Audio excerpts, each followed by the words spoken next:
Assalamualaikum warahmatullahi wabarakatuh. Alhamdulillahirabbil alamin wa bihi nasta'in ala umurid dunya waddin. Wassalatu wassalamu ala asyrofil anbiya'i wal mursalin wa ala alihi wa sahbihi ajmain. Amma ba'd. Alhamdulillah, segala puji hanya bagi Allah Subhanahu wa taala. Dialah yang memberi kita nikmat iman, nikmat Islam, dan nikmat sehat, sehingga pada hari ini kita bisa berkumpul bersama dalam majelis ilmu yang insya Allah penuh berkah. Salawat serta salam marilah kita haturkan kepada junjungan kita Baginda Agung Nabi Muhammad SAW, sosok yang telah menuntun kita dari zaman kegelapan menuju zaman yang penuh cahaya iman.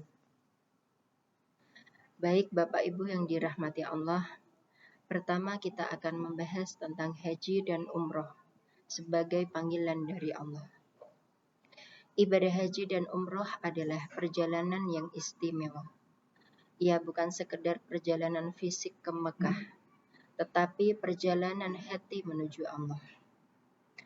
Ketika seseorang berangkat ke tanah suci, sebenarnya dia sedang memenuhi panggilan cinta dari Allah. Itulah sebabnya ketika jemaah haji melafalkan labbaik Allahumma labbaik, aku datang memenuhi panggilanmu ya Allah, itu bukan sekedar ucapan, tetapi ungkapan kerinduan seorang hamba kepada Tuhannya. Bagi yang belum berangkat, jangan sedih, karena setiap kali kita berdoa, ya Allah panggil aku ke rumahmu, Allah sudah mendengar. Hanya saja waktunya yang belum tiba, tapi percayalah, panggilan Allah itu pasti datang kepada hati siapa yang siap. Yang kedua, makna dibalik setiap rukun haji dan umroh. Bapak Ibu yang saya cintai, setiap amalan dalam haji dan umroh punya makna mendalam. Yang pertama adalah ihram. Kita menanggalkan pakaian dunia, mengenakan 2 helai kain putih, seakan-akan kita berkata, ya Allah, aku datang tanpa membawa apa-apa, hanya membawa hati yang butuh Engkau. Yang kedua, tawaf.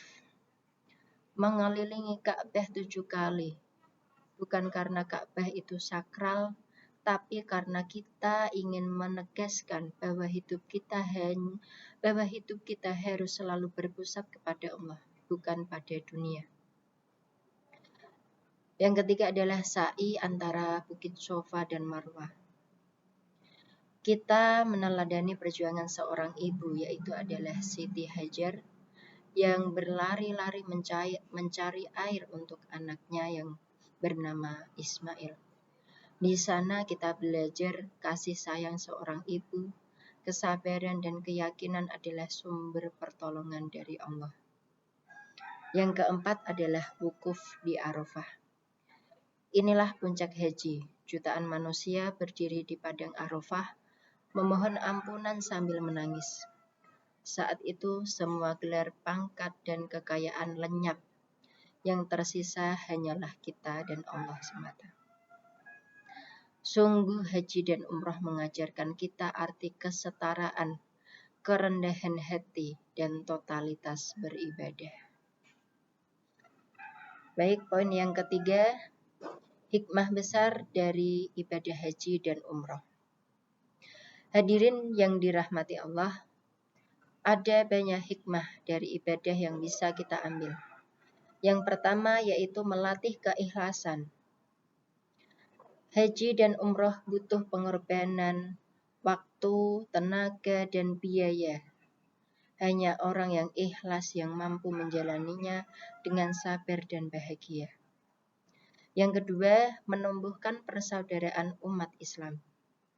Di tanah suci semua orang sama, kaya, miskin, pejabat, petani, semua memakai pakaian yang sama, menyebut nama Allah yang sama, yaitu Allahu Akbar. Yang ketiga, membersihkan diri dari dosa. Rasulullah SAW bersabda, Barang siapa berhaji karena Allah, tidak berkata kotor, dan tidak berbuat dosa, maka ia akan pulang seperti bayi yang baru dilahirkan oleh ibunya. Hadis riwayat Imam Bukhari dan Imam Muslim. Yang keempat, menguatkan kesabaran dan disiplin. Setiap tahapan haji mengajarkan kita untuk taat aturan, sabar menghadapi ujian, dan tetap berprasangka baik.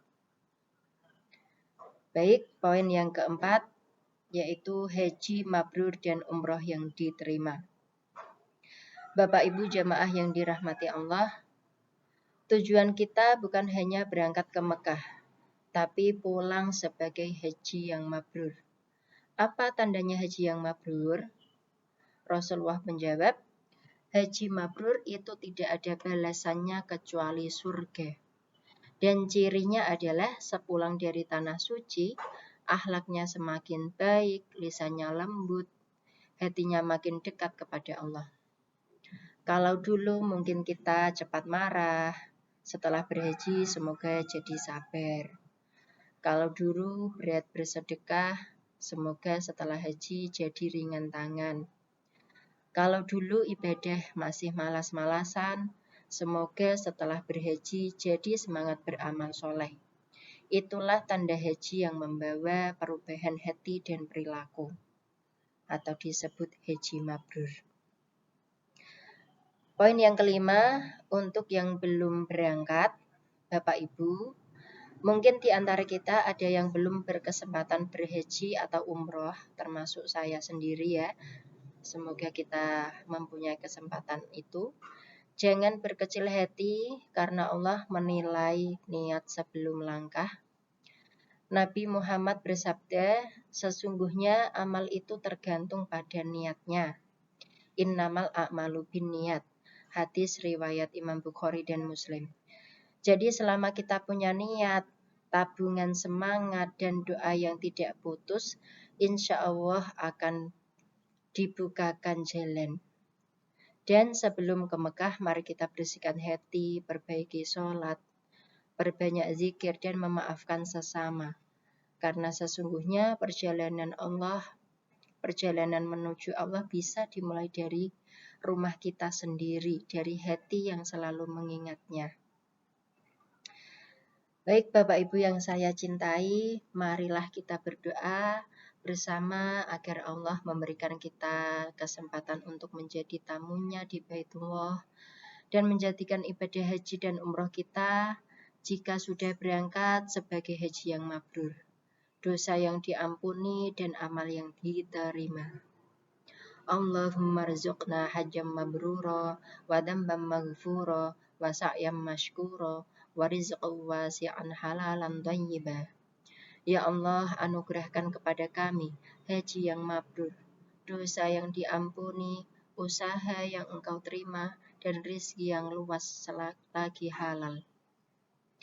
Semoga Allah menanamkan dalam hati kita semua kerinduan kepada Ka'bah dan menjadikan kita hamba yang selalu istiqomah di jalannya. Amin ya rabbal alamin. Cukup sekian dari saya. Apabila ada kata-kata yang kurang berkenan, kami mohon maaf yang sebesar-besarnya. Wabillahi taufiq wal hidayah. Wassalamualaikum warahmatullahi wabarakatuh.